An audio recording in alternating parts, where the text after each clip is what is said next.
এর শুরুতে এইচ থাকে অর্থাৎ কনসোনেন্ট। দেখো কিছু কিছু ওয়ার্ড আছে আওয়ার, অনার্স, দেখো প্রথম অক্ষরটা এইচ, তাহলে আমাদের ওই পুরোনো বস্তা পচা রুলস এর অ্যাকর্ডিং এখানে তো এ বসে যাবে। এখানে যেহেতু এইচ একটা কনসোনেন্ট তাহলে এ বসবে, তাহলে এখানে ভুল হয়ে যাবে আমাদের। কেন? কারণ আবার পরেরটা পড়ো, এইচ থাকলে কি অর্থাৎ কনসোনেন্ট কিন্তু উচ্চারণ ভাওয়াল এর হয়। দেখো এইচটা আছে কিন্তু এখানে এইচ এর যেটা সাউন্ড সেটা কিন্তু সাইলেন্ট থাকে,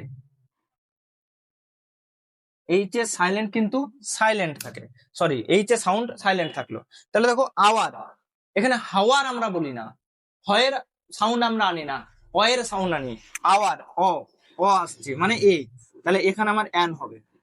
এই ক্ষেত্রেও সেম, অনার আমরা বলি না, অনার বলি না, আমরা অনার বলি, তাহলে অনারের ক্ষেত্রে আমরা অয়ের সাউন্ড পেলাম তাই এ লিখবো।